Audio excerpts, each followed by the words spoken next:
folks, my name is Tobias, this is Severin, and today we want to present you Infineon's new current sensor family.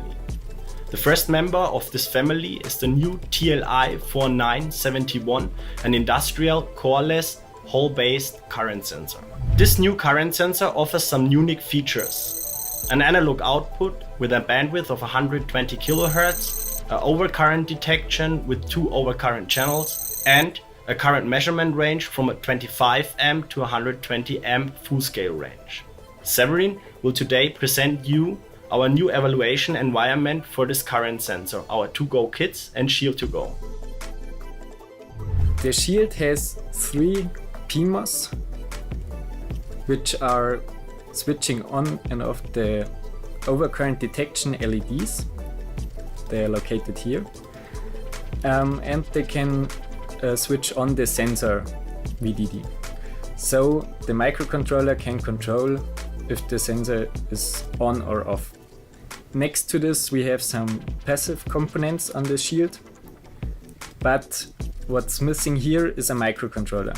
A fitting microcontroller would be the XMC 2GO, which fits on this pinout, or an Arduino with a Shield 2GO adapter. But next to the Shield 2GO we also have the 2GO kit. This is here, and it has already a microcontroller on it. It's an XMC 2GO and a USB plug, and also the 3 PMOS with 2 overcurrent LEDs. The head with the sensor can be detached with this connector here and can be switched to a Shield 2GO or to a 2GO kit. Where the sensor is located, there is a copper layer of 140 micrometers, and it has these 2 connectors for the current rail. First of all, you need to download the software. You can find it on infineon.com/sensors2go in the download section.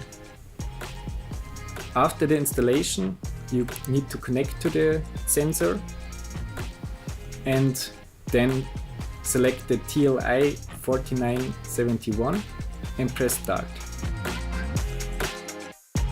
When you receive data from the sensor, you can set cursors and see the current at this position. If you stop the data receiving, then you can as well select other data points. You see the current value here. You can as well export the data you received to a CLS file and edit it with, for example, Excel.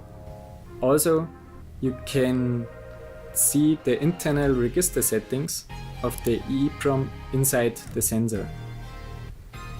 So for example, here at register 0, we have the settings for the OCD, the overcurrent detection, the operating mode, and the measurement range.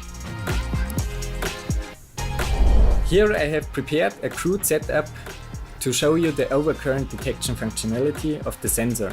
There are 3 power supplies connected in parallel. The current runs through the sensor, through this relay, and then powers these 3 lamps. The sensor is configured to 25 amps range, and his overcurrent detection channel 2 is set to 15 amps. As soon as now the microcontroller receives the overcurrent signal of the sensor, it will shut down the relay, and therefore the lamps will go out immediately.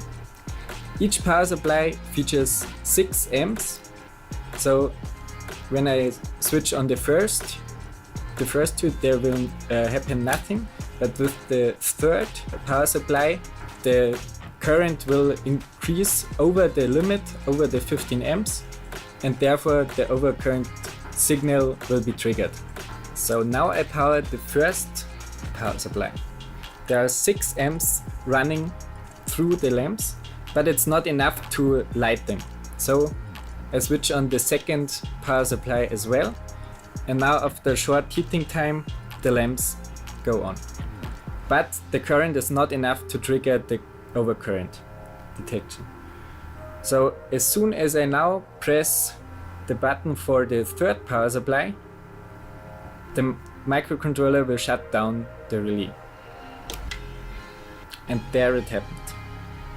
So that's the overcurrent detection feature of our sensor. Thanks, Severin, for the great presentation today. For more information, please visit our webpage infineon.com/sensors and stay tuned for the next videos to come.